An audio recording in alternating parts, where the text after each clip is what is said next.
2 రోజుల క్రితం Kanchanbagh police sub inspector Krishnakanth గారికి మరి స్థానిక డీసీపీ నుంచి ఒక నోటీస్ అందడం జరిగింది. కృష్ణకాంత్ గారు అయ్యప్ప స్వామి మాలధారణలో ఉన్నారు. మరి ఆ నోటీసు మెమో ఇవ్వడం జరిగింది. మెమోలో గడ్డాలు పెంచొద్దు, సివిల్ దుస్తులలో మాలధారణ దుస్తులలో రావద్దు, మరి ఒకవేళ మీరు మాలధారణ చేయాలనుకుంటే లీవ్ పెట్టుకో అని చెప్పి సంబంధిత అధికారి మెమో జారీ చేశారు. ఎవరన్నా నన్ను మాట్లాడితే అర్థం పడతాం ఉండాలి. ఇది హిందూ దేశము. 40 రోజులు లీవ్ పెట్టుకోమంటే మీరు లీవ్ ఇస్తారా? 40 రోజులు ఒకవేళ ఇచ్చిన పే ఆఫ్ లాస్ ఎవరు కావాలి? అయినా మా దేశం హిందూ దేశంలో ఎన్నో ఏళ్ళ నుంచి వస్తున్న సాంప్రదాయాల్ని మీరు పోలీస్ శాఖలో ఉండి, పోలీస్ శాఖలో కూడా ఏం చేస్తారు? ఖాకీ యూనిఫామ్ వేసుకొని నల్ల రంగు కండువా వేసుకుంటారు. అందులో తప్పు లేదు. చెప్పులు వేసుకో తప్పు లేదు.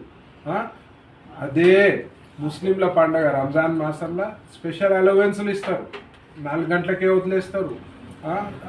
నమాజ్ చదవడానికి 5 పూటల పర్మిషన్ ఇస్తారు. మరి హిందువుల పండుగలకు వచ్చే వరకే మరి ఎందుకు ఈ వత్తాసని నేను అడుగుతున్నాను. ఈ డిఫరెన్షియేట్ ఎందుకు చేస్తుంది? మరి హిందువులందరూ కూడా మరి అయ్యప్ప స్వాములు కానీ హిందువులందరూ కానీ మరి రోడ్డు మీదకి వస్తే మాత్రం పరిస్థితులు దారుణంగా ఉంటాయి. మరి ముఖ్యంగా పోలీస్ శాఖ లా అండ్ ఆర్డర్ కంట్రోల్ చేయాల్సిన పోలీస్ శాఖలో ఇట్లాంటి తప్పిదాలు జరిగితే మాత్రం ఏ హిందూ సంఘాలు కూడా ఊరుకునే పరిస్థితి ఉండదు. ముఖ్యంగా రేవంత్ రెడ్డి గారికి ఒకటే చెప్తున్నా, హోంశాఖ మీ దగ్గరనే పెట్టుకుర్రు, దాచుకొని భద్రంగా పెట్టుకుర్రు. మరి హోంశాఖ ఆధ్వర్యంలో జరగాల్సిన మీటింగ్లలో ఏం జరగాలి, ఏం చెప్పాలి, హిందువుల మనోభావాలను కించపరచుకుంటా పోలీసులు ఎట్లా వ్యవహరించాలి అనేది మీకు చెప్పలేదా? మరి మీరు నేర్చుకోలేదా?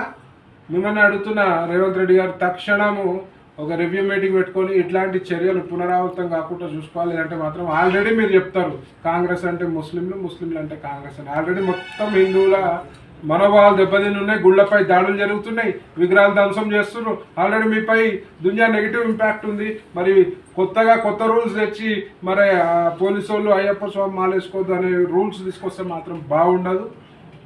అందరూ కూడా మరి రోడ్డుపైకి వస్తే మాత్రం మీ ప్రభుత్వం తీరు మాత్రం తీవ్రంగా నిరసనిస్తారని చెప్పి ఈ హిందూ సమాజంలో మీరు హిందూ ద్రోహిగా మిగలొద్దని చెప్పి మనస్ఫూర్తిగా కోరుకుంటున్నాను. జై శ్రీరామ్.